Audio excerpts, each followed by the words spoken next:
Hello and welcome to the brand new episode of chit chat with Mustafa Shah. मेरी और आपकी मुलाकात होती है इतवार रात 10 बजे।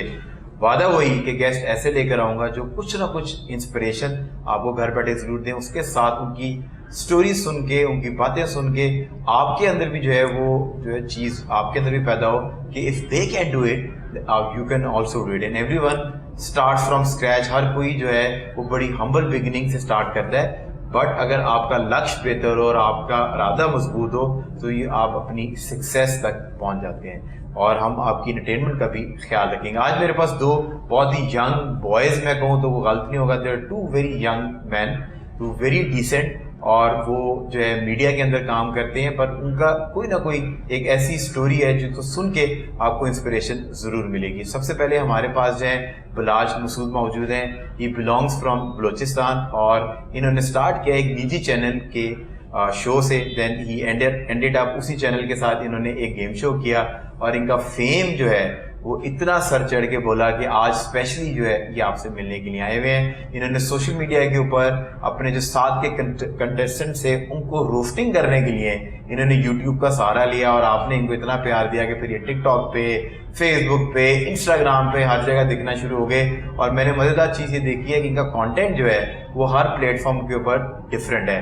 आजकल ये खबरियात एजेंसी के साथ अपने मॉडलिंग के एंडेवर के अंदर और मॉडलिंग की दुनिया के अंदर भी जो जौहर दिखाने की कोशिश कर रहे हैं। Welcome barrage, thank you so much. Thank you so much. जिस तरह से आपने वेलकम किया, जिस तरह से आपने चीज़ें बताई, सबसे पहले तो अस्सलाम वालेकुम। तो जैसे कि आपने सब कुछ बता ही दिया मेरे बारे में कि जिस तरह से मैंने अपना जर्नी कंटिन्यू किया था। उसके अलावा मैं बलूचिस्तान कोयटा से ताल्लुक़ रखता हूँ और मैंने बैचलर्स किया है कंप्लीट, लाइक और किस चीज़ में बैचलर्स किया? इंफॉर्मेशन टेक्नोलॉजी में, जो कि है मास्टर्स इक्विवेलेंट। ठीक है, हाँ जी, bachelors 4 year bachelors. 4 years bachelors. ठीक है। और ये कहाँ से आपने? कोयटा से किया? हाँ जी, कोयटा से ही किया मैंने।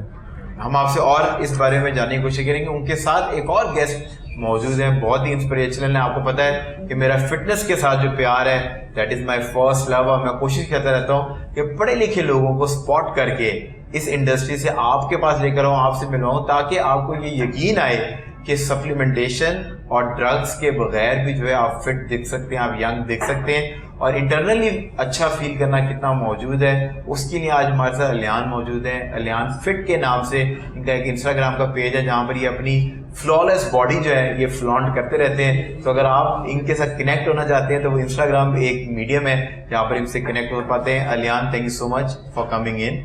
Thank you so much Mustafa भाई for this beautiful introduction. Sir मुझे सबसे ज़्यादा खुशी ये होती है जो मेरे फिटनेस के भाई आते हैं और मुझे कहते हैं ना मुस्तफा भाई, तो मुझे जो है ना बड़ा अच्छा महसूस होता है, क्योंकि बिकॉज यहाँ से यहाँ का सफ़र जो है ये मैंने बड़ी स्ट्रगल से तय किया है और मुझे पता है कि आप कितने डिसिप्लिन हैं। आपके अंदर आप वो कहते हैं ना कि टेस्टलेस हो जाना 2 महीने के लिए, आप ना ब्रेड खा पाते हैं ना आप जो है बॉयल आप चिकन खा रहे हैं। ये तमाम तर जो मुश्किलात हैं ये हम भी उससे गुजरते हैं और इसके लिए जो है ना it takes lot of discipline जो है अभी तमाम तक काम करेंगे। ये शौक जो है जी फिटनेस का जी, ये कैसे चढ़ा, कैसे ख्याल आया कि 18 साल का लड़का तो जो है वो कूल लगने की कोशिश करता है, आपने अपने आप को आइसोलेशन में डाल दिया, आपने कहा यार मैं जो है उबली हुई चिकन खाऊंगा और ब्रेड भी नहीं खा पाऊंगा। ऐसे ही है मुस्तफा भाई, आपने बिल्कुल ज़बरदस्त बात की, क्योंकि आप खुद इस फेज से गुजरे हुए हैं कि बॉइल्ड फूड खाना पड़ता है, करना पड़ता है। टाइम के साथ साथ हर चीज़ के अंदर एक नई मॉडर्न टेक्निक्स आ जाती हैं कि अब टाइम के साथ साथ चीज़ें काफ़ी चेंज हुई हैं, लेकिन ऑब्वियसली जो प्रोसेस है वो प्रोसेस काट के हम सब यहीं पे आए हैं। ये तो मॉडरेशन और न्यू चीज़ें अब आई हैं कि हम और डिफरेंट तरीक़ों से डाइट कर सकते हैं, डिफरेंट चीज़ों के थ्रू हम अपनी डाइट को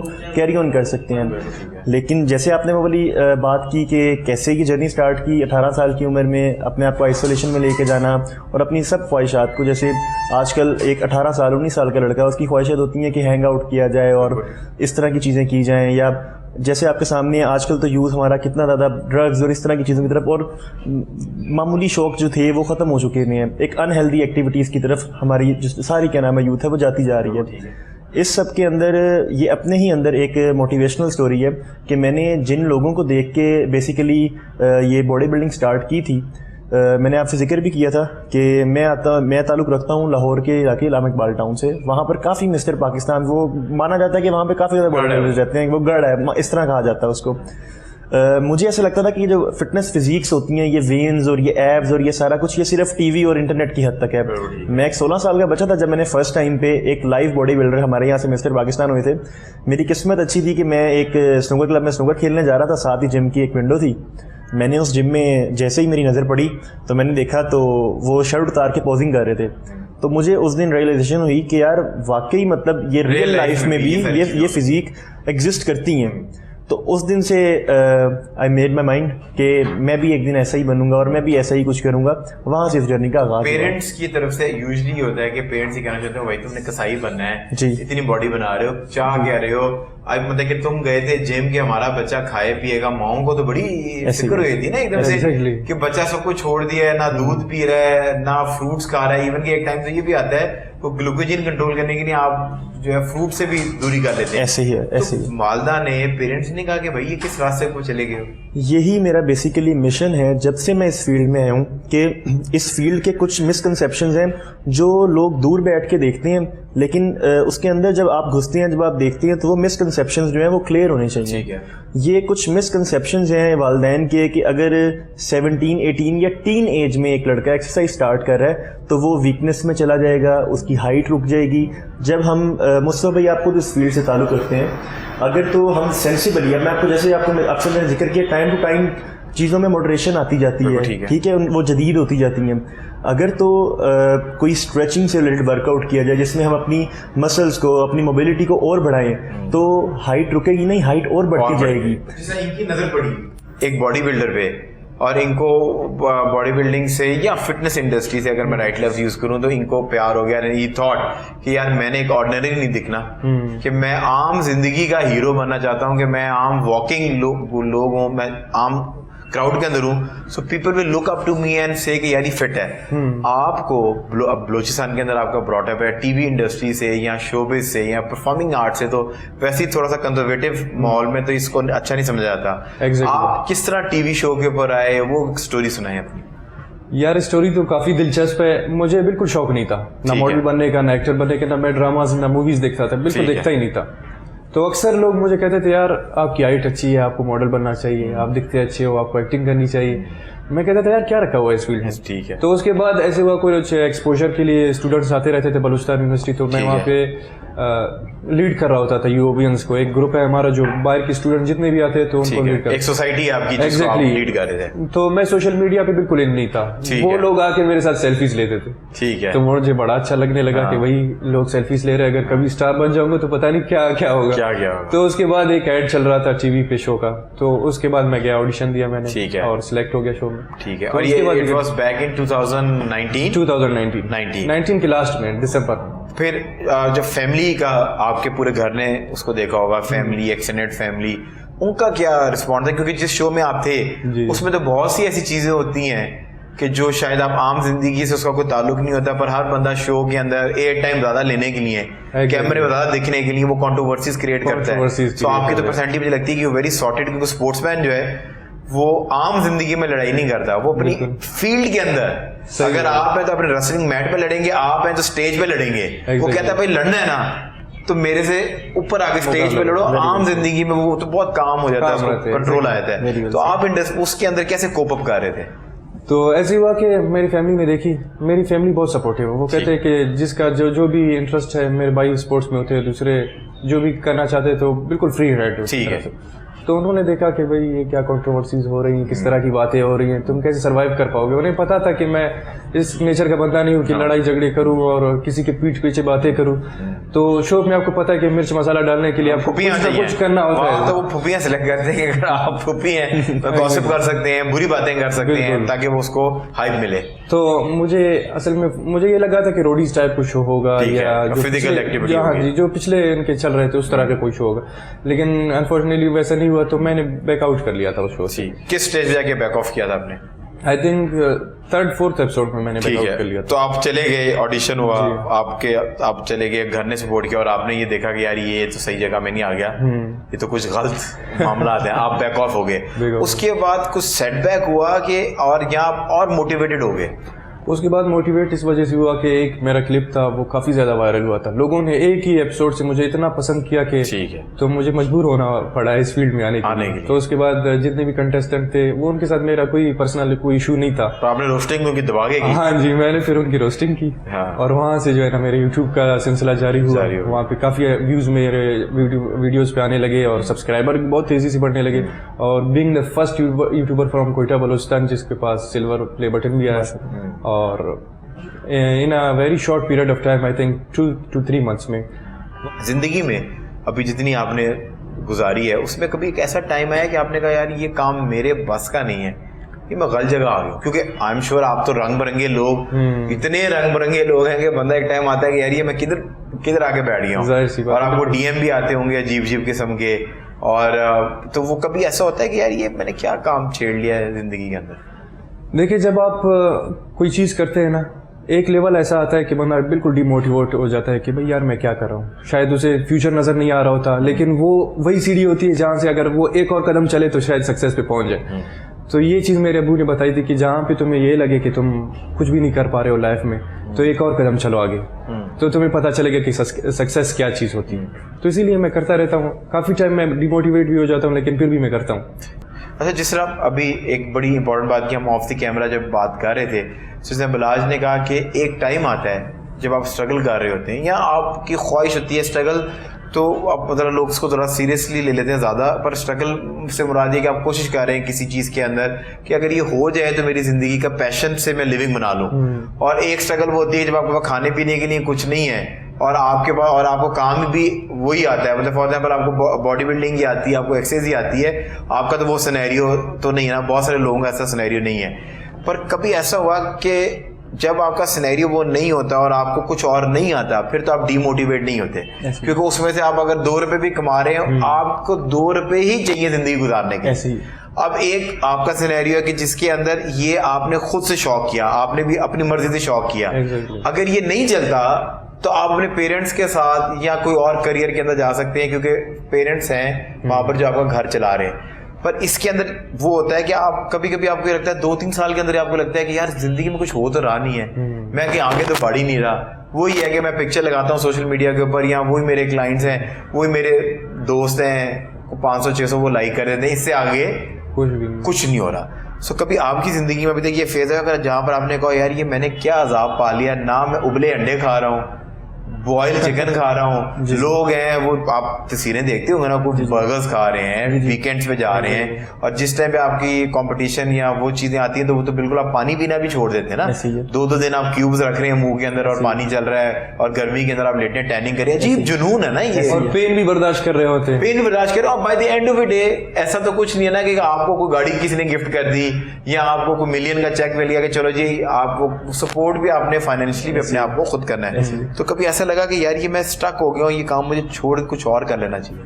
मैं स्टेप बाय स्टेप आपके सब क्वेश्चंस की तरफ आता हूँ। जैसे आपने बताया कि मेरे माइंडसेट में ना, जिस माइंडसेट को लेके मैंने इस फील्ड में एंट्री की थी, मैंने जिस दिन डिसाइड किया था ना, एज आई टोल्ड यू कि मैंने अपनी स्टडीज़ जो थी, मेरी जो एजुकेशंस थी, मैंने उनको लीव करके और प्रॉपरली इसको अपने हाथ में पकड़ा था कि मैंने यहीं से कमाना है, मैंने यहीं से खाना है। मैंने बड़ा स्ट्रॉन्ग डिसीजन लिया था फिटनेस में अपने आप को एजुकेट करना शुरू किया, क्योंकि ये मेरा पैशन है। मैंने कहा था मैंने अपने पैशन को ही प्रोफेशन बनाना और मैंने यहीं से कमाना है, यहीं से खाना है। The day I decided this, उस दिन मैंने क्लियर अपने माइंड में एक ऑप्शन अपने आप को दे दी थी कि नो सेकंड ऑप्शन, राइट? ठीक है, मेरे लिए यही था। और आज भी मेरा जो वो फुट स्टेप है वो वही है, वो मेरा मेजर वही कंसर्न है, जो लाइन मैंने अपने आप को दी हुई थी कि I will keep trying, one day I will achieve it, otherwise I will die, keep trying, no back off, no second option.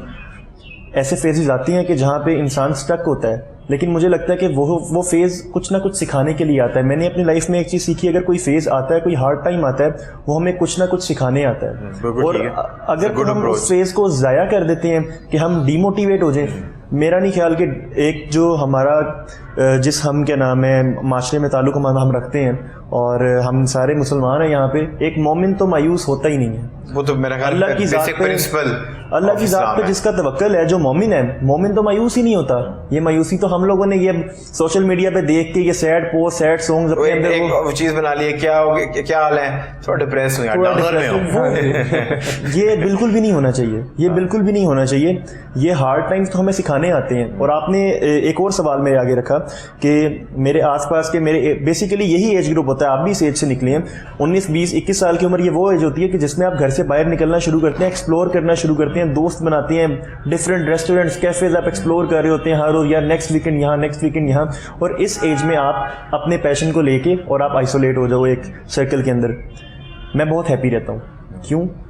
मैं अगर बाहर हैंग आउट नहीं कर रहा, कुछ कर रहा, मैं इस चीज़ में हैप्पी हूँ कि यार ये मेरी खुशी है। लोगों को लगता है शायद इसने अपने आप को आइसोलेट कर लिया है। This is my happiness, this is what I wanted.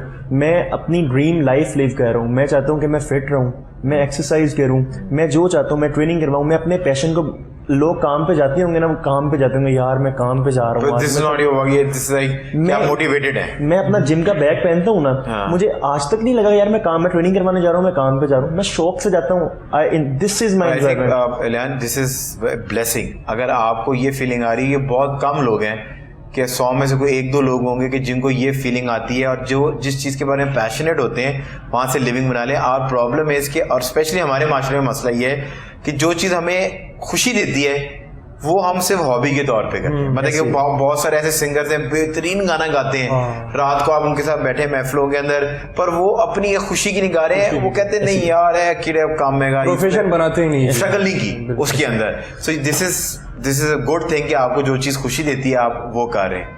लेकिन एक बहुत इंपॉर्टेंट चीज़ मैं अब डिस्कस करूं कि जितने भी हमारे बॉडी बिल्डर्स हैं ना, लाइक वो शुरू कर देते हैं लेकिन वो ड्रग्स के ऊपर पड़ जाते हैं और एस्टेरॉइड लेना शुरू कर देते हैं। पाकिस्तान में आपको पता है कि सबसे ज्यादा रेशो डेथ्स की है, तो इसके बारे में जरा बताएं कि नेचुरल। मैं तो ये कहता हूँ कि जिस तरह हम टीवी पे आते हैं ना, तो बाल बनाने पड़ते हैं, मेकअप करना पड़ता है, तो अगर किसी ने फिटनेस इंडस्ट्री के अंदर जाना है तो उसको वो सप्लीमेंटेशन और किसी लेवल पे वो ड्रग लेनी पड़ती है। इसमें कोई, अगर आप सब झूठ है, ऐसे ही है। मतलब अगर आप नेचुरल है ना, सो वो तो इवन के आर्नल्ड श्वार्ज़नेगर के दौर के अंदर भी there was no such thing natural. पर वो ये था कि उस लेवल की ड्रग नहीं थी कि वो आपको 3D वाली और वो सारे मसाइल कितनी मोटी वेन होनी चाहिए, वो फिर भी नेचुरल के करीब तरीन था। पर अब मसला ये है कि जो मैं, he is going to comment on this, पर बट आई फील इज कि हमने, जब हम लोग आए ना, इसमें जो मैंने पहली बार सप्लीमेंट यूज किया था वो कुछ 6 साल एक्सरसाइज करने के बाद आई बॉट फर्स्ट प्रोटीन का डब्बा। और वो प्रोटीन का डब्बा ना, जैसे आजकल किसी ने स्पोर्ट्स का लेने की शौक होता है ना, तो वो प्रोटीन का डब्बा ना, मुझे याद है कि मैं तकरीबन लिटरली इसको रात को आग करके सोया था, और वो प्रोटीन का जब मैं स्कूप पीता था तो मुझे ऐसे लगता था कि जैसे कोई मैंने दुनिया की सबसे ज्यादा ताकत अपने अंदर डाल दी। Only we can feel this. वो मुझे फीलिंग थी, क्योंकि पर 6 साल की एक स्ट्रगल थी जिसमें मैंने अपना मसल, कोई बैकग्राउंड नहीं था, उसमें कोई रिजल्ट नहीं थे। मतलब कि विजुअली मैं अपने आप को शीशे में देखता था ना, तो स्ट्रक्चरिंग बेहतर हो गई थी, पर ऐसी कोई चीज़ नहीं थी कि मुझे देख के लगता था कि मैं जिम जाता हूँ, या किसी साथी को लगता था कि मैं जिम जाता हूँ। फिर ज़ाहिर वजह सप्लीमेंटेशन वाला शुरू हुई, वो सारे मामला बेहतर होने शुरू हुए। पर आई थिंक आज का मसला ये है कि हम पहले दिन जाके आलियान बनना चाह रहे हैं, या पहले दिन जाके जॉन इब्राहिम बनना चाह रहे हैं। लोग पिक्चर लेके जाते हैं कि भाईजान मैंने ऐसा बनना है। उसकी स्ट्रगल देखोगे, वो बेचारा कितने साल से वो एक्सरसाइज वो कर रहा है, लेकिन वो ड्रग्स लेते हैं ना, इंजेक्शन लगाते हैं। मैं ये कहता हूं इसके बारे में पता है, the right person to comment on that. मैं इस चीज़ के ऊपर ना बड़ा ज़बरदस्त क्वेश्चन आपने किया है। जैसे मुस्तफा भाई ने भी क्लियर किया है कि इस फील्ड में एट सम पॉइंट जाके ये चीज़ें नेसेसिटी बन जाती हैं। जब आप रिजल्ट नहीं सीख कर रहे तो आप एट सम पॉइंट, मेरा इसके ऊपर एक ही पॉइंट ऑफ व्यू है जो मैं अपने क्लाइंट्स को भी समझाता हूँ। जब मैं उनसे क्वेश्चन करता हूँ कि यार आपका गोल क्या है, आपका गोल क्या है, जहाँ तक बात है स्टेरॉइड्स और सप्लीमेंटेशंस तक की, जहाँ तक सप्लीमेंटेशन है वो आपका न्यूट्रिशन पूरा करने के लिए आप यूज करते हो। जैसे मुस्तफा भाई इस टाइम अपना शो कर रहे हैं, मुस्तफा भाई के पास टाइम नहीं है कि वो चिकन राइस बैठ के खाएं, उनसे चीज नहीं किया जा रहा। उन्होंने प्रोटीन पी लिया, उन्होंने अपना न्यूट्रिशन पूरा कर लिया। वो कोई डब्बा नहीं है, उसने कुछ नहीं करना, वो न्यूट्रिशन है। आप अपनी न्यूट्रिशन वैल्यू, मैं सबसे पहले कहता हूँ अपनी न्यूट्रिशन वैल्यू करें अपने फूड से पूरी। और मुस्तफा भाई, this is experience of my body building, जो हमारी हार्ड फूड है, जो हमारा नेचुरल, उसकी कोई रिप्लेसमेंट नहीं है, और जो उसका रिजल्ट है वो कुछ भी नहीं है। मैंने नेचुरल 100 kg तक मैं गया हूँ, गेन किया मैंने नेचुरली 100 kg तक गेन किया 80 kg से विद इन 6 मंथ। जो प्रोटीन आपको अंडों से और चिकन से मिलिए ना, form of protein exist in this कोई वर्ल्ड। मर्जी हाइड्रा पी लें, आप 20,000 वाला डब्बा ले लें, वो उसकी रिप्लेसमेंट नहीं है। अनफॉर्चुनेट ये है कि लोग उसको रिप्लेसमेंट समझते हैं, वो अपनी जगह पे, पर ये एडिड। फॉर एग्जांपल अब अलियान इज 100 kgs, इसको 200 ग्राम प्रोटीन चाहिए। अगर आप 200 ग्राम प्रोटीन नेचुरल फूड से लेने पे आए तो यहाँ आप पूरी टेबल भर सकते हैं, ऐसे ही वो खा ही नहीं सकते ना आप फिजिकली, वो इतने अंडे और वो सवांतर, तो आप एक स्कूप प्रोटीन का साथ ले लेते हैं जस्ट कि आपको वो डेफिशिएंसी आपकी पूरी हो जाए। जैसे वाइटामिन है, अगर उतना दूध आप पीना शुरू हो जाएंगे तो बहुत ज्यादा वेट गेन कर लेंगे, तो आप थोड़ी सी वाइटामिन साथ जोड़ लेते हैं ताकि वो सप्लीमेंटेशन करके क्लब हो जाए, पर नेचुरल दूध की रिप्लेसमेंट नहीं है वो। ऐसे ही एग्जैक्टली। पर अब मैं 5 गिलास दूध पीऊंगा तो उसके लिए वो मुझे फैट देना जो है वो ज्यादा शुरू हो जाएगा।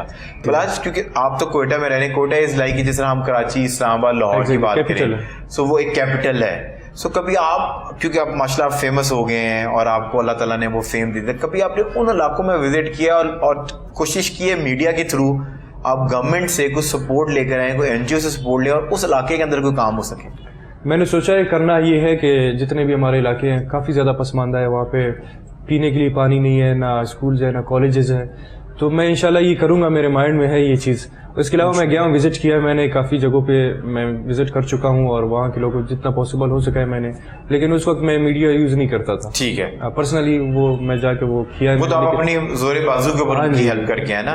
पर आपने कभी ऐसा सोचा है कि आपकी क्रेडिबिलिटी है और आप एक ऐसी एनजीओ बनाएं, क्योंकि बिकॉज यूर यंग गाय और आपकी कनेक्टिविटी लोगों के साथ आसान है, सो अगर हर बंदा भी फॉर एग्जाम्पल एक महीने में 100 रुपए डोनेट करता है, सो बहुत पैसे इकट्ठे हो जाते हैं। और मैंने एक एनजीओ बनाई थी एक टाइम में 2013 के ना 2013 में आई थिंक, PYDP के नाम से, प्रोफेशनल यूथ डेवलपमेंट प्रोग्राम। ठीक है, लेकिन उसमें सच फंड्स नहीं मिले मुझे ना। पर अब तो आप फंड्स डोनेट कर सकते हैं। आई थिंक अब कर सकता हूँ, इंशाल्लाह मैं कोशिश करूंगा दोबारा से उसे जो है ना स्टार्ट कर दूं। और जितने भी हमारे, मैं ये चाहता हूँ सबसे बेस्ट थिंग ये है कि हमारे पंजाब में, हमारे सिंध के लोगों को पता नहीं होता कि बलूचिस्तान है क्या। बिल्कुल ठीक है। कोयटा नहीं पता होता, कोई कहता है मुझे आप कोयटा से ताल्लुक रखते हो, उसे ये लगता है कि ये कोई प्रोविंस है कोयटा, हालांकि बलूचिस्तान प्रोविंस है, कैपिटल उसका वैसे कोयटा है। उन्हें पता ही नहीं होता कि वहाँ के लोग किस तरह से रह रहे हैं, वहाँ के लोग क्या है।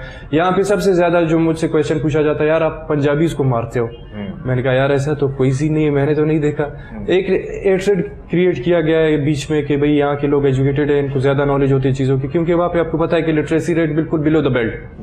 तो मैं ये चाहता हूँ कि यहाँ के लोग थोड़ा सा बात करें इस टॉपिक के ऊपर कि भाई क्यों नहीं है वहाँ पे डेवलपमेंट, वजह अभी क्या है। एजुकेशन के लिए जिसमें आपने बैचलर्स किया हुआ है अपना, सो आपने अपनी तालीम कहाँ से हासिल की? मैंने कोयटा से ही किया। कोयटा से किया। कोयटा के अंदर जो कोयटा यूनिवर्सिटी ऑफ बलूचिस्तान जो वो एक ही क्रेडिबल अदारा है, इसके अलावा कोई अदारा नहीं है? वही गवर्नमेंट का एक ही इदारा है, लेकिन अभी है ब्यूटम्स के नाम से भी है, बोलान मेडिकल के नाम से भी है, SBK के नाम से भी है, 3-4 है, लेकिन वो मयार नहीं है वहाँ पे एजुकेशन का, टू बी ऑनेस्ट। क्योंकि जितने भी आपके लेक्चरर्स है वो बैठे रहते हैं कचकोल उठा के, भाई हमारी सैलरीज नहीं मिल रही है, हमारी स्ट्राइक्स पे रहते हैं, स्टूडेंट स्ट्राइक पे रहते हैं। आप चाहते हैं कि वहाँ प्राइवेट इंस्टीट्यूशंस जो हैं, हाँ मैं प्राइवेट यूनिवर्सिटी स्कूल्स हैं, वो अपनी फ्रेंचाइजीज या वहाँ पर अपनी कोई ना कोई आउटलेट खोलें, जी बिल्कुल, ताकि एजुकेशन, क्योंकि आई एम श्योर कि वहाँ पैसे की वो कोयटा DHA का, हमें तो कोयटा का पता है, कोयटा DHA बहुत ऊपर जा रहा है, तो वो पैसा तो वहाँ पर लोगों के पास आई एम श्योर है, और लाइफस्टाइल भी लोगों का बहुत वहाँ पर अच्छा है। सो वो पर अगर प्राइवेट इंस्टीट्यूशन वहाँ पर ओपन अप होना शुरू हो जाए तो लोगों को एजुकेशन का जो म्यार है वो वहाँ पर बेहतर हो जाएगा। बेहतर हो, क्योंकि सिर्फ कोयटा में आपको एजुकेशनल सेक्टर्स मिलेंगे, बाकी पूरा बलूचिस्तान काफ़ी वास्ट एरिया है, आपके पंजाब से भी बड़ा है, सिंध से भी बड़ा है, बहुत ही बड़ा सूबा है, लेकिन सिर्फ कोयटा में आपको चंद ही कुछ मिलेंगे यूनिवर्सिटीज, कॉलेजेस, बाकी तो कुछ भी नहीं है। तो कोयटा में, और जब आप लाहौर जैसे शहर के अंदर आते हैं तो गाड़ियों की प्राइसेस का डिफरेंस आप फील करते होंगे?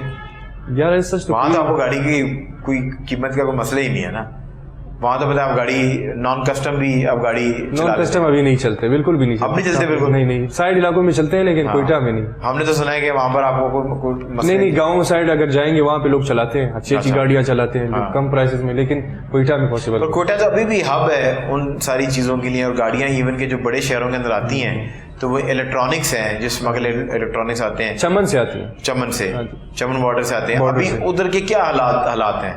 आई थिंक अभी बॉर्डर बंद हो चुका है तो ये चीज़ें नहीं हो पा रही। नहीं हो पा रही। पहले इंटरनेशनल जितनी भी चीज़ें थी, लैपटॉप्स, घड़ियाँ, मोबाइल, ये सारी चीज़ें आती थी, लेकिन अभी नहीं है। अब नहीं है। अब नहीं है। सो और कोयटा के अंदर जो लॉ एंड ऑर्डर की सिचुएशन है वो क्या पोजीशन है? बहुत बेहतर है। बहुत बेहतर है। पहले से बहुत ज़्यादा बेहतर है, क्योंकि पहले आपको पता है कि ब्लास्ट वगैरह होती रहती थी, काफ़ी मतलब वर्स्ट था।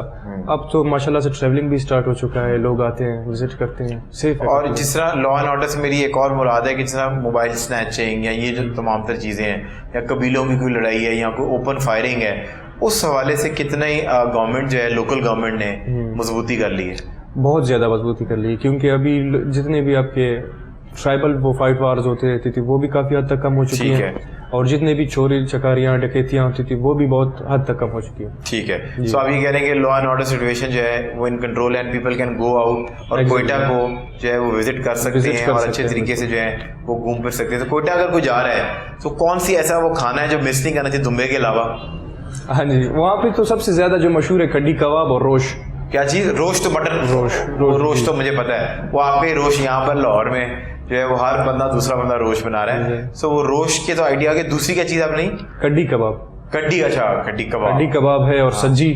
सज्जी काफी मशहूर है कोयटा का। हाँ, तो सज्जी चिकन में कि मटन में? मटन में।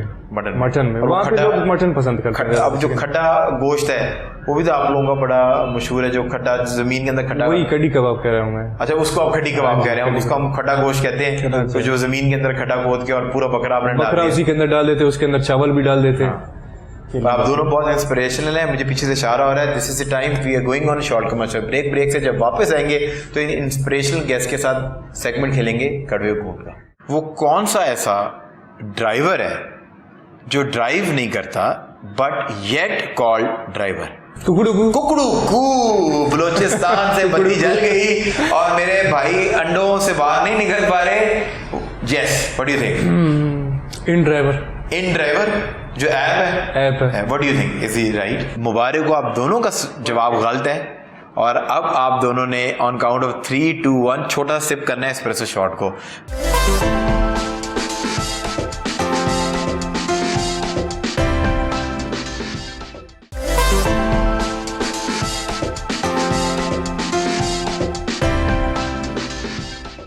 Welcome back from the break. We are still in conversation with amazing guest, और अब वक्त आ गया कड़वे घून का।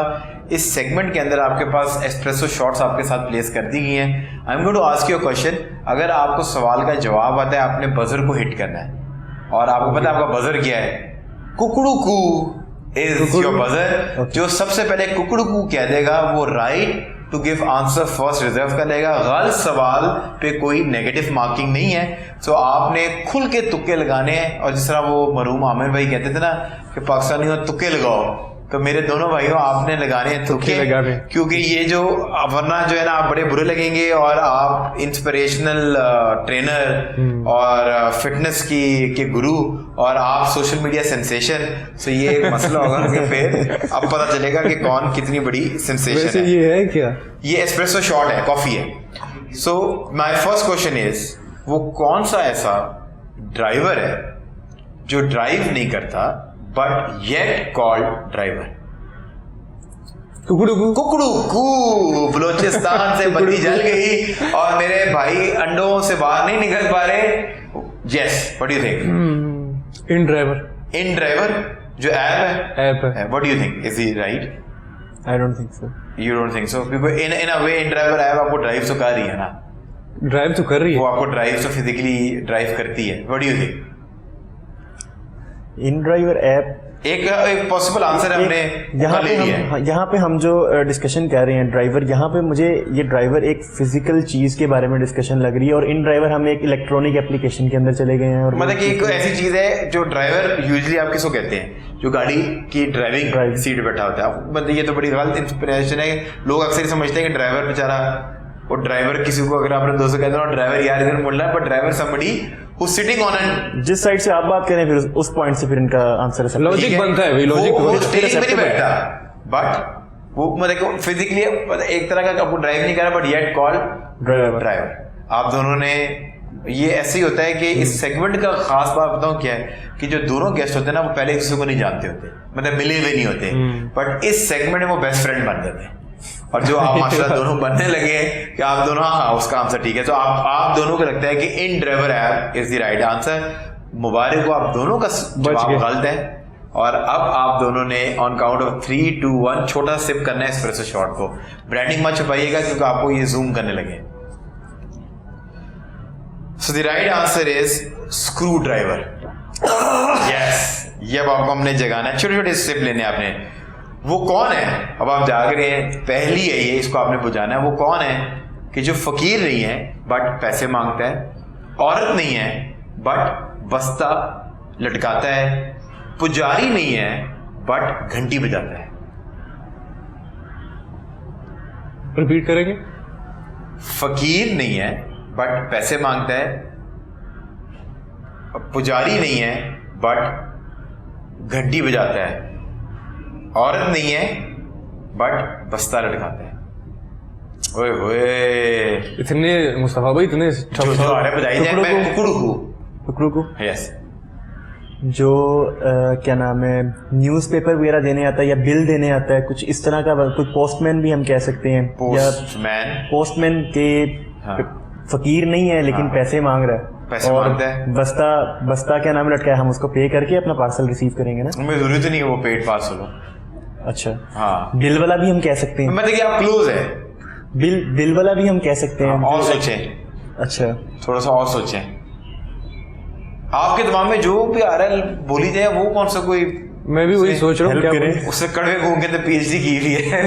वही कह रहा हूं, हेल्प जो भी दिमाग में आ रहा है, क्या पता कि आपने सेंसफुल होकर सोचेंगे तो शायद इसका जवाब नहीं दे पाएंगे। भिखारी नहीं है फिर भी पैसे मांगता है, लड़की नहीं है फिर भी पर्स, बस्ता। और दूसरा क्या था? और पुजारी नहीं है पर घंटी बजाता। मंदिरों में पुजारी होते हैं ना, वो अक्सर घंटी बजाते हैं। मांगने वाला तो भिखारी तो नहीं है, वो पता है भिखारी तो वो है ही नहीं। 10 बोली जाए जो भी है, क्या पता जिसका सही होगा मैं मान लूंगा। जो जवाब आ रहा है 10, 9, 8, 7, 6। ये जो आइसक्रीम बॉयज है, आइसक्रीम बॉयज जो आइसक्रीम बेचने लेते हैं, हाँ जी। तो वो आइसक्रीम देके कुछ चीज पैसे मांग नहीं रहा ना, वो आपसे पैसे ले रहा है, अपनी सर्विस के पैसे ले रहा है। फिर पोस्टमैन मांग नहीं रहा, बिल वाला, पोस्टमैन भी जो है वो आपको ये चीज लाके दे रहा है, इसकी कॉस्ट है जी, जो आपने बुक की हुई है, उस पार्सल के पैसे ले रहा है। पैसे मांगता है फकीर, और वो आपसे पैसे मांग नहीं रहा, मतलब कि वो मांग नहीं रहा। आप क्लियर, आप क्या पूछ रहे हैं? वो पैसा मांग नहीं रहा, मांग रहा है पर वो एक्चुअली मांग नहीं रहा, फकीर नहीं है वो।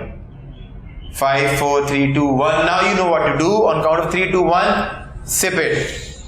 Bus conductor.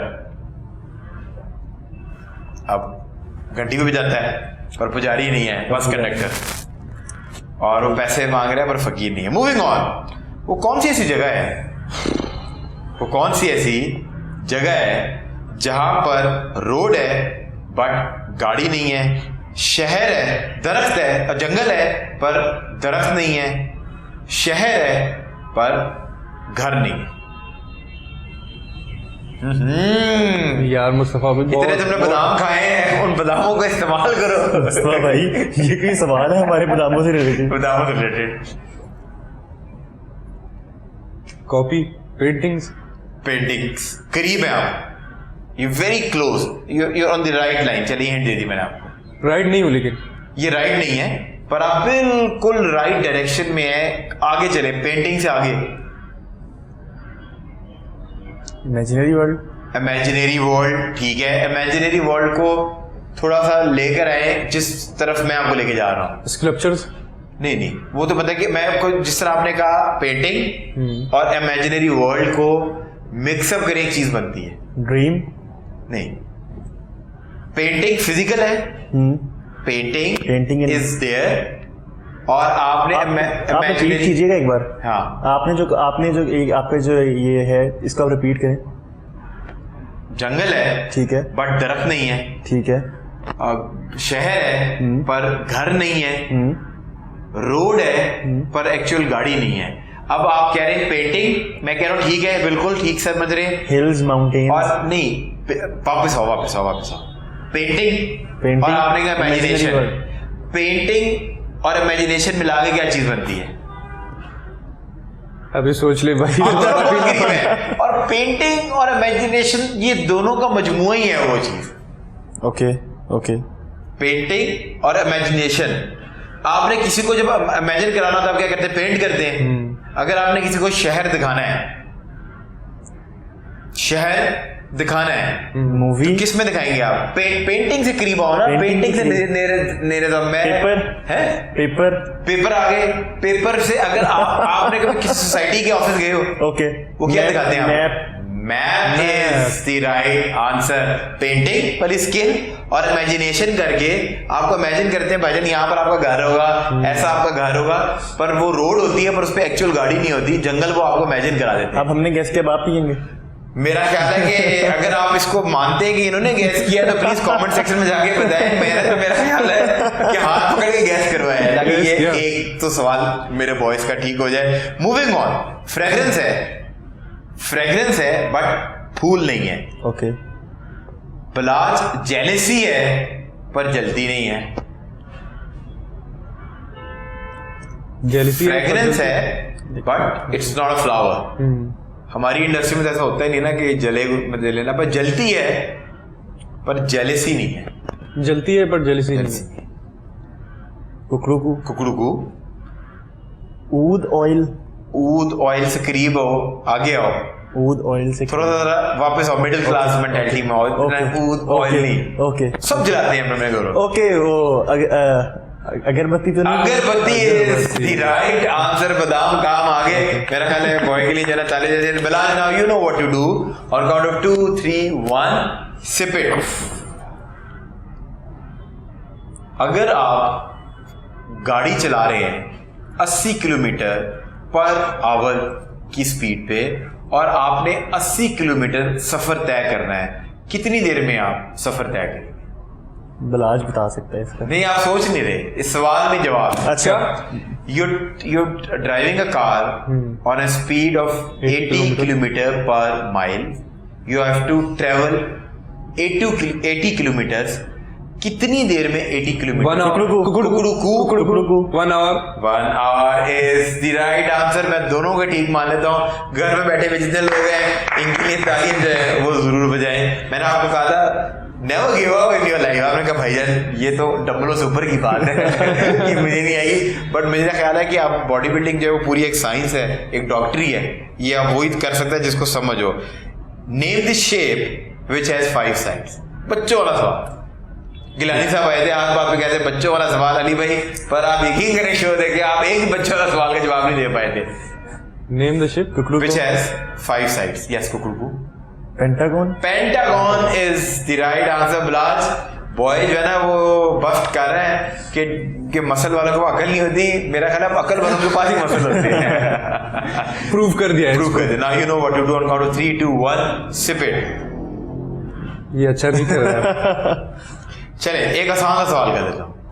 दोनों स्पोर्ट्समैन है, स्पोर्ट्स से रिलेटेड। लेकिन ये आपने उधर देखी हूँ क्या आसान सवाल करता हूँ। मतलब कि मैंने कहा कहीं ना कहीं करीब तो लेकर आना है ना। If you are running in a race, एक रेस में आप भाग रहे हैं और आप सेकंड आने वाले को आप क्रॉस कर जाते हैं। अब आप किस पोजीशन पे फाइज हैं? बताओ दोबारा से सवाल। दोबारा से। आप एक रेस में भाग रहे हैं और आप सेकंड एक बंदा आ रहा है उसको आप क्रॉस करते हैं। अब आप किस पोजीशन पर हैं रेस में? कुकड़ू फर्स्ट पोजीशन। हर बंदे का ख्याल नंबर 1, हर बंदे की ख्वाहिश नंबर 1, ये सोच रहे हैं। पर कुकड़ू आपका मैंने सवाल जवाब मान लिया। नंबर पोजीशन 1, फर्स्ट पोजीशन पे आप फाइज हैं। What do you think? Second position. अब आप कंफ्यूज हैं फर्स्ट और सेकंड के बीच में, क्योंकि वो सेकंड को क्रॉस कर रहा है ना। ये तो आपने बताना है। सेकंड को क्रॉस कर रहा है तो फर्स्ट को क्रॉस नहीं किया उसने, सेकंड पे आएगा। सेकंड पे आएगा। You think second? थर्ड पे आएगा। ये कैसे? छोड़ो शो ये कैसे आपने सोचा? पहले नहीं आपने बताओ। कहा कि सेकंड को क्रॉस करता है, क्रॉस करता है, ठीक है। थर्ड पे कैसे आएगा? थर्ड पे तो वो था। मुझे ऐसे लगता है कि जैसे सेकंड ने, जो मेरे माइंड में इमेजिनेशन चली इस वक्त वो ये चली कि सेकंड वाला क्रॉस कर चुका होगा हाँ। लाइन, ठीक है, तो वो पीछे से आ रहा है, वो ऑब्वियसली मेरी नजर में फिर वो थर्ड हुआ, इसका मतलब मुझे ऐसे लगा। मुझे कुछ इस बात की समझ नहीं है। समझ आप नहीं आई। अपनी इमेजिनेशन के अंदर केक, चॉकलेट, पेस्ट्री, अभी मैं तुझे केक भी खिलाता हूँ शो के एंड में। बट बिलाज, the right answer is second, क्योंकि उसने सेकंड आने वाले को क्रॉस किया, तो जो दूसरी पोजीशन पर था वो तीसरी पे आ गया और वो दूसरी पे आ गया। हर बंदे की ख्वाहिश है मीडिया में कि वो नंबर 1 पर आए। बिलाज ने पहला जवाब जो है वो अपनी ख्वाहिश के मुताबिक दिया, और पर दूसरा सवाल उसने सोच के दिया। Now you know mister muscle, now you know what to do, और काउंट 3 2 1 सिप इट। पी भी रहे हो या नहीं? He might not know this is our daily routine. Daily routine, I'm- ये तो मैं I am so मेरा ख्याल comfortable in है this. इसके बाद जिम ले जाना पड़ेगा, I am so comfortable. Pre workout जो है वो मैंने वो कर दिया है। सो मैं आखिरी सवाल पूछ देता हूँ, और ये आप दोनों के लिए बहुत इंपॉर्टेंट है, क्योंकि ये बल्कि सेकंड लास्ट एक और सवाल मैं आपसे पूछूंगा। ये आपको पता होना चाहिए, being a Pakistani, the first prime minister of Pakistan. कुकड़ू Liaquat Ali Khan. Liaquat Ali Khan is the right answer, और बिलाज ने वाकई प्रूफ कर दिया है कि ये पाकिस्तान को प्यार करता है। मिस्टर मसल के पास नहीं जाएंगे, वो भी पाकिस्तान को प्यार करते हैं, बस बेचारे को रिएक्ट करने का मौका नहीं मिला। बट नाउ यू नो, हम दोनों काउंटिंग करेंगे 3 2 1 sip it. So now this is actually my last question from this segment. How many bones are there in human body? कुकड़ू कुकुड़ू 206। 206। What do you think? 306। 306 और 206 के बीच में कॉन्ग्रेचुलेशंस, आपके जिस्म में पूरी 100 हड्डियां जो हैं वो ज्यादा पाई गई हैं। The right answer is 206। अब जहां तुम जाओगे वो कहेंगे ये मिस्टर मसल जा रहा है जिसमें 100 हड्डियां Okay. ज्यादा हैं। Now you know what to do on count of 3 2 1 sip it. Complete कर लिया इन्होंने, बट आई थिंक आप दोबारा फिर मेरे भी पी लेते हाँ, मेरा ख्याल है ये शो के बाद जो है आप इनको दे दें, ये अपने साथ रखेंगे, बाद में रीहीट करके बिफोर गोइंग टू जिम ये पी लेंगे। आप दोनों को अपने लिए जो है वो तालियां बजानी चाहिए, because you guys were phenomenal in this segment. Now this bring me to the last segment, which is we are going to turn the coffee tables. You become me and I become you, which means कि मैं आपके show में guest हूँ। आप individually मुझे एक सवाल पूछ सकते हैं, कलेक्टिवली आप मुझे 2 सवाल पूछ सकते हैं। पहले सवाल मुझे कौन पूछ रहा है? बिलाज की तरफ देख रहे हैं। मैं पूछूं? ठीक है, क्योंकि आपने कॉफी ज्यादा पी ली। मैं ज़्यादा फ्रेश हूँ। हाँ, ठीक है। मुस्तफा भाई, आपने जहाँ से हमसे कन्वर्सेशन शुरू की थी कि हमने ये जर्नी कैसे स्टार्ट की, कहाँ से मोटिवेट होके, जो प्रोफेशन जिसको आपने परस्यू किया है, पाकिस्तान में ऐसे कहा जाता है कि जैसे मेल्स के लिए ये प्रोफेशन का कोई खासा स्कोप नहीं है, तो इसके लिए जिस तरह सेम मुझे भी सुनना पड़ता है मेरी फील्ड के लिए कि यार आप लोगों की इस फील्ड में स्कोप नहीं है, ठीक है, जिसके बारे में हर किसी का अपना परसेप्शन होता है। मुझे लगता है स्कोप इंसान का अपना होता है, किसी फील्ड का नहीं बिल्कुल होता। ठीक है, इंसान खुद डिवेलप करता है स्कोप। आप क्या चीज़ देख के मोटिवेट है और आपका गोल क्या था? आप क्या देख के आपने ये स्टार्ट किया और आपका मेजर गोल क्या था? That's a very intelligent question, क्योंकि ऐसा होता है कि हम जो टॉक शो होस्ट हैं, हम लोगों से सवाल पूछ रहे होते हैं, हमसे कभी भी सवाल पूछा नहीं जाता। सो पहले तो ये है कि in this industry I am not a model. So मैं टॉक शो होस्ट हूँ, और अब अल्हम्दुलिल्लाह जितने भी टॉक शो होस्ट हैं वे वेरी बी वेल पेड। और क्योंकि अब लोग कम हैं, स्पेशली लाहौर जैसे शहर के अंदर, कि जो साफ उर्दू बोल सकें, सो वो हमारा स्कोप थोड़ा वैसे ही थोड़ा इस वजह से ज़्यादा रहता है, क्योंकि मेरी इंफोटेनमेंट की यॉन्ट है, तो मैं कपड़े ज़रा डिज़ाइनर वेयर पहन लेता हूँ, तो लगता है ऐसा हूँ कि कोई मॉडलिंग से की हुआ, मैं एक हार्डकोर टॉक शो होस्ट हूँ। सो हमारी पेमेंट्स जो है ना वो हमारी बड़ी अच्छी होती है। मैंने स्टार्ट जो है मैंने क्योंकि जर्नलिज्म के अंदर मैंने पढ़ाई की भी, मैंने अंडर ग्रेड भी जर्नलिज्म में किया, फिर मैंने masters and specialization with a gold medal journalism के अंदर की। सो मैं जर्नलिज्म कर रहा था, और आने स्क्रीन पे आने की एक ही वजह थी, आई वांटेड कि लोग मुझे इंपॉर्टेंस दें और लोगों के अंदर मैं जाना जाऊं। पर जब वो चीज़ें मिलना शुरू हो गई, रिकॉग्नाइजेशन मिलना शुरू हो गई, अल्टीमेटली मेरा जो गोल है वो ये है कि मैं चाहता हूँ कि मेरा ये शो या जितने भी मैं शोज आगे जिंदगी में करूँ वो एक लॉन्चिंग पैड हो। आप जैसे टैलेंटेड लोग जो कि लोगों तक रीच आउट करना चाहते हैं, आप जैसे लोग, मतलब कि तो अल्हम्दुलिल्लाह आप तो एस्टेब्लिश नाम है, पर अगर आपके अंदर वो विल है और आपके अंदर वो टैलेंट है, तो मैं चाहता हूँ कि मेरा शो एक लॉन्चिंग पैड के तौर पे काम करे और हम आपको लोगों से इंट्रोड्यूस करवा सकें, आप आएँ, अपनी फीलिंग्स बताएं। जिस तरह आज आपसे लोग मिले, बिलाज से जो लोग आई एम श्योर बहुत अवेयर हैं, आपको आपकी इंडस्ट्री में जानते हैं, पर मीडिया के अंदर जो आज आप घर तक पहुंचेंगे इंशाल्लाह इस शो के थ्रू, सो लोगों को आपसे बात करके और आपकी बातचीत सुन के ना उनको ये पता लगा होगा कि यार ये जो बॉडी बिल्डिंग के अंदर लोग हैं वो दिमाग वाले होते हैं। दिस इज ए साइंस, जो प्रॉपर साइंस के थ्रू ये चलती है और पढ़े लिखे लोग इसके अंदर आते हैं और इसके अंदर से आप करियर बना सकते हैं और बहुत अच्छे पैसे बना सकते हैं। अब मेरा मकसद जो है वो बस हार्डकोर यही मकसद है कि मैं लोगों के साथ कनेक्ट कर। Bilal, if you want to ask something. मेरा क्वेश्चन आपसे ये होगा कि जर्नलिज्म के आप स्टूडेंट रह चुके हैं, उसके अलावा होस्टिंग वगैरह भी कर रहे होते हैं, तो बीइंग अ पाकिस्तानी, हमारे पाकिस्तान में काफ़ी डाइवर्सिटी है कल्चर्स की, लोगों की, तो माइनॉरिटीज़ भी काफ़ी ज़्यादा है, काफ़ी ज़्यादा लोग पसमानदा हाल भी है। तो पूरे पाकिस्तान, ओवरऑल पाकिस्तान में आपने किसी मतलब स्पेसिफिक टॉपिक पे किसी शहर के लिए, किसी देहात के लिए क्या काम किया? So this is again a very good question. Journalism का तो मैं भी स्टूडेंट हूँ, पर अभी तक जो कहते हैं ना कि किसी स्पेसिफिक कॉज के लिए या किसी ऐसे एरिया के लिए, ये एक बड़ी अच्छा आपने मुझे सवाल किया है। सो आई विल मेक श्योर कि मैं किसी ऐसे इलाके के लिए, किसी ऐसे देहात के लिए, किसी ऐसी बीमारी के लिए अगर हम अपने शो के थ्रू उस इशू के ऊपर रोशनी डाल सकें और जो बड़े बड़े लोग हैं या जो गवर्नमेंट के अंदर लोग बैठे हुए हैं उनका ध्यान ला सकें। सो आई थिंक अब आपने मुझे एक नया मिशन और एक नई लक्ष्य दे दिया है। So we going to work on this कि आप जब नेक्स्ट मेरे से कोई ऐसा सवाल करें तो मैं बता सकूं कि इस कॉज के लिए मेरी ये कॉन्ट्रीब्यूशन है। Thank you so much guys for coming इन। आप दोनों बहुत ही इंस्पिरेशनल थे। आपने शो के ऊपर जो है बिल्कुल टाइम का पता नहीं चला।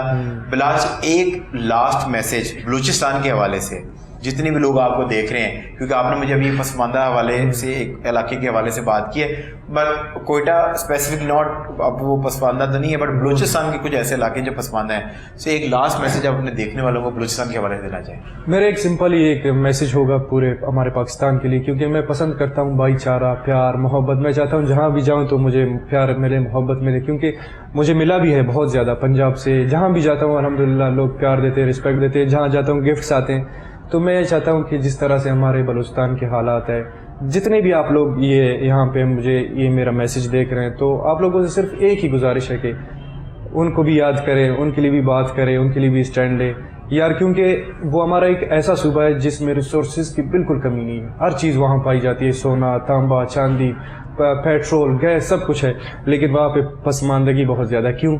और हमारा पाकिस्तान क्यों दिन ब दिन नीचे जाता जा रहा है? क्यों? अगर उसको यूटिलाइज करेंगे तो हमारा पाकिस्तान इंशाल्लाह नंबर 1 इकॉनमी बनेगी। तो उसे हम सब मिल के बनाएंगे तो इंशाल्लाह पूरा पाकिस्तान हमारा नंबर 1 पे आएगा इंशाल्लाह। एक ऐसी चीज़ जो लोग फिट होना चाह रहे हैं, छोड़ दें आप अपनी रूटीन को और प्रो सीरीज को, एक ऐसी टिप अगर आप दे सकें अपने देखने वाले को, स्पेशली जो हाउस वाइफ्स हैं, सो वो घर में रहते हुए अपने आप को कुछ चेंजेस करके अपने आप को थोड़ा पहले से फिजिकली बेहतर फील कर सकते हैं। एक बड़ा सिंपल सा ब्रेक डाउन अगर मैं व्यूअर्स को बता सकूं कि जो घर में रह के या अगर थोड़ा सा टाइम अपने लिए निकालें, अपने लिए टाइम ज़रूर निकालें, अपनी हेल्थ के लिए, अपनी फ़िज़िकल हेल्थ के लिए टाइम ज़रूर निकालें थोड़ा सा। अगर आप जिम्स तक नहीं जा सकती, हर किसी के पास अपने घर में कम से कम एटलीस्ट स्टेयर्स मौजूद हैं, किसी के पास थोड़ा सा वॉकिंग का एरिया मौजूद है। स्पेसिफिक जब आप फास्टेड उठते हैं ब्रेकफास्ट करने से पहले अपनी रूटीन बनाएं कि 10 से 15 मिनट आप लोगों ने वॉक करनी है। जो फास्टेड आप कैलोरीज बर्न कर सकते हैं वो आप अपने कैलोरीज इनटेक के बाद नहीं बर्न कर सकते। फास्टेड में मतलब है कि हम ब्लैक कॉफी, ग्रीन टी, पानी पी सकते हैं। वो फास्टेड ही कंडीशन होगा, वो आपका लिक्विड डाइट है, सॉलिड नहीं खाना। तो जो भी कोई ऐसी चीज जो ग्लूकोज को रेस करे, स्पाइक करे, बेसिकली एग्जैक्टली यही। तो वो एक बड़ा काइंड ऑफ कह लें कि एक बड़ा इनको टिप दिया जा रहा है कि एक तो ये सुबह उठ के फास्टेड, दूसरा जब ये सोने लगते हैं, सोने से पहले 10-15 मिनट वॉक कर लेंगे, जिम्स तक नहीं जा सकते। सेकंड चीज जो मैं इन लोगों को टिप दे सकता हूँ वो ये दे सकता हूँ कि अपने घर में रह के अपनी डाइट को बेहतर कर लें। ऐसा नहीं कि अपनी डाइट को छोड़ दें, खाना पीना छोड़ दें। सबसे बड़ा मिसकंसेप्शन हमारे यहाँ फीमेल्स में कि खाना पीना छोड़ना इज डाइटिंग। खाना पीना इज नॉट छोड़ना डाइटिंग, दैट इज वीकनेस। ठीक है, पोर्शन कंट्रोल, अपने पोर्शंस को कंट्रोल कर लें। 2 रोटी खाती हैं, 1 खा लें, 1 रोटी खाती हैं उसको 2 टाइम पे डिवाइड कर दें, तो अपनी डाइट को मेंटेन रखें, हेल्दी डाइट की तरफ जाएं और इस तरह से अपने मामलात को बेहतर कर सकती हैं ये लोग। तो कोई इतना हलवा नहीं है फिटनेस, अपने आप को कंफर्ट जोन में रख के भी फिटनेस को मेंटेन किया जा सकता है। अपने पोर्शंस को कंट्रोल करके, थोड़ी सी एक्सरसाइज को ऐड करके हर कोई एक अपना हेल्दी लाइफस्टाइल मेंटेन कर सकता है और अपने गोल्स को अचीव कर सकता है। बेहतरीन, thank you so much guys for coming in, thank you so much for watching the show. अगर आप शो सोशल मीडिया पे देख रहे हैं और आपको शो पसंद आ रहा है है या कोई चीज़ आप चेंज करवाना चाहते हैं तो कमेंट सेक्शन में जाके फीडबैक ज़रूर दीजिएगा, बिकॉज आपके फीडबैक से ही हम इवॉल्व करते हैं।